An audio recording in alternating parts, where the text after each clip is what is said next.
Good morning. This is the Great Basin Fire Potential Briefing for Saturday, September 18th. Lots going on the impact map. A very strong cold front now approaching.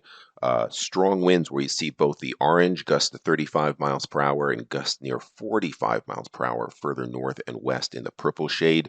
It'll be followed by some advancing precipitation very late in the day, just before sunset, where you see these green blobs through here. Further south, there is some almost monsoonal type moisture being pulled up from the south. So across southern Nevada, much of Utah, showers and thunderstorms on the wet side. Now look for Sunday, sharply colder. There'll be moisture up north with rain and mountain snows. Definitely changing the landscape. Lingering moisture in eastern Utah, but still strong winds and low humidities over fairly dry fuels over parts of west central Nevada, and lingering precipitation and coolness on Monday.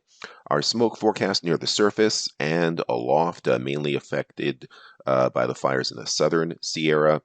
You can see the showers here on the left-hand side advancing with that monsoonal moisture being drawn up and the heavier, more autumn-like precipitation event up in the Pacific Northwest.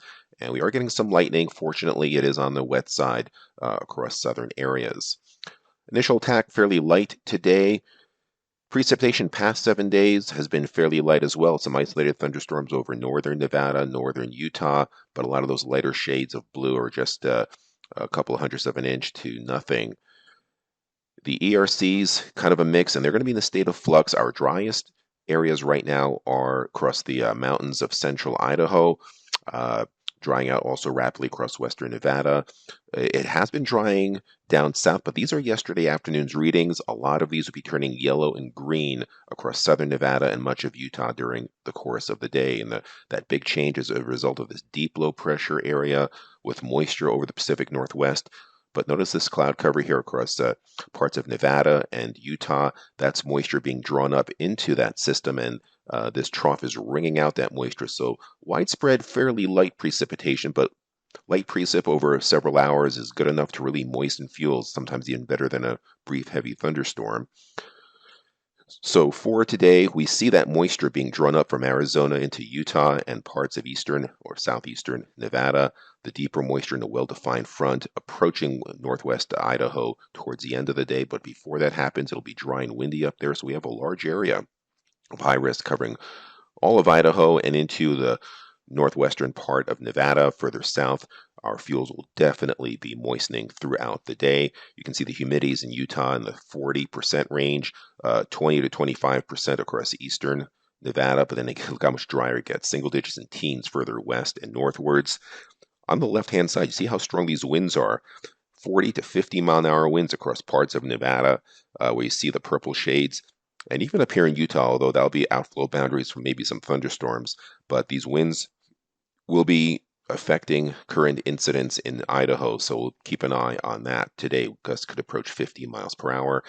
Here's the precipitation for today, missing our Idaho incidents today, but by 6 p.m. starting to advance into the western Payette. Otherwise, further south, much of eastern or southeastern Nevada and much of Utah into southern Idaho, we'll see about a tenth or 2/10 of an inch of precipitation with cloudy conditions much of the day. Now on Sunday, that trough of low pressure and the deep moisture is over Idaho and western Wyoming and also far northern Utah. Definitely much cooler. You see the response on the 7-day, but the only concern is still parts of west central Nevada. They are in the dry, windy belt, so we'll be watching that. And you can see that some of these winds still gusty out here between western Nevada to eastern Nevada, so there is some concern there with those low humidities. Elsewhere, definitely more moist. You can see the moisture, quarter-inch precip amounts in the light yellow, in the light green. The pink areas are a half-inch to an inch of precipitations, and some of this above 7,000 feet could be falling in the form of snow on the peaks. The trough moves away on Monday, still a cool day, northwest flow, drier air moves in, but you can see how much we've modified on the right-hand side on the 7-day. Humidity up high, the only dry spots continue being far southern or southwestern Nevada. 3-day precip totals, you can see light precip across eastern Nevada, all of Utah, parts of northern Nevada, and more moderate amounts to heavy amounts over the higher terrain of Idaho and parts of western Wyoming, where there will be maybe a half a foot or more of snow on the peaks. Also affecting some of those fires in Northern California. Welcome respite. They'll see 1 or 2 inches of rain on some of those fires. And then Tuesday, we get right back into warm and dry conditions with high pressure building in. A trough of low pressure forming off the North California coast on Wednesday. And it'll start drawing up some moisture into the Sierra. And the Sierra is going to be still fairly dry. You'll have to watch it. You see the brown in western Nevada. That's going to be our main concern. See if we see any lightning. Big high pressure building in, some more drying. So again, even though a lot of modification to the fuels in most areas, western Nevada to the Sierra front still holding tough. 7-day precip totals. There's a new look on our Climate Prediction Center 8 to 14-day outlook. So try to get used to it here, but it does show above normal temperatures across all the Great Basin and drier than normal. So fire season's still not quite over. This concludes our briefing. Have a great day.